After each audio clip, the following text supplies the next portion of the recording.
So for speaking out on these issues, it's made me unpopular. Everyone already knows that, particularly to the left, right? I always find it a little bit amusing when some of these hacks on in left-wing publications will include me in their writings. So this is a post on my locals, which is the No Go Zone, ngo.locals.com. Please join me there if you're not a member already.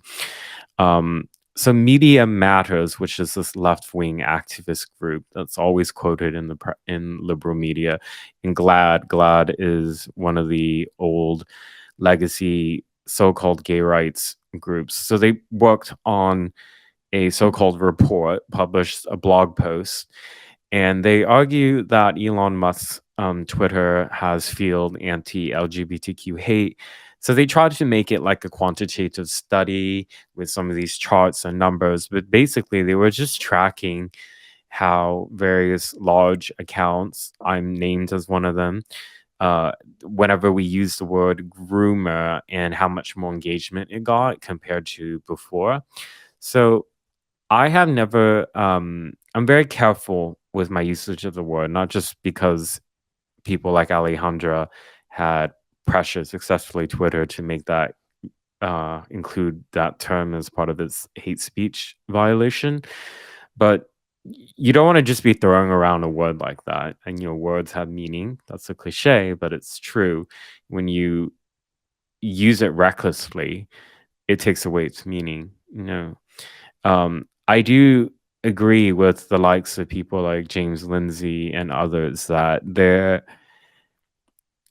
it's appropriate to describe what some of these ideologues are doing to children as grooming, because this introduction of the sexual propaganda into the minds of children behind the parents' backs, often encouraging the children to not inform their families about what they're being presented with, either the information or political ideology or sexual educational material.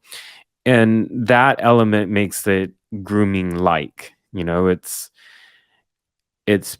socializing the children, or sexualizing them, not socializing them, sexualizing them, and often doing it in a way that is meant to hide family members from being aware of what's going on.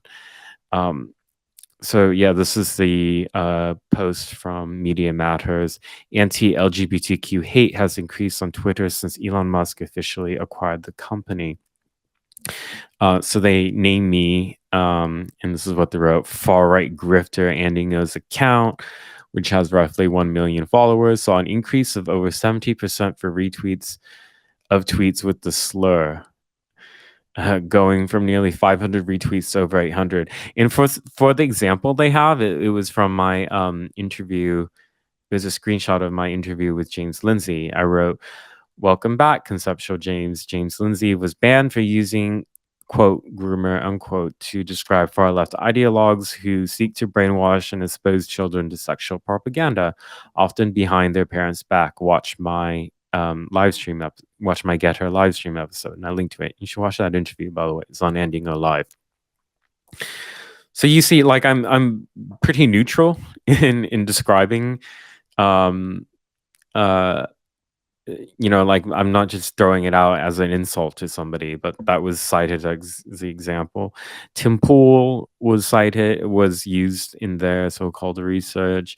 Blaire White, is a trans YouTuber, and also Gays Against Groomers was subjected to targeting from them.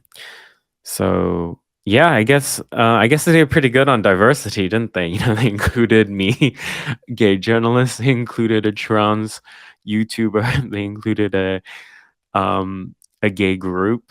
Yeah, that's pretty diverse.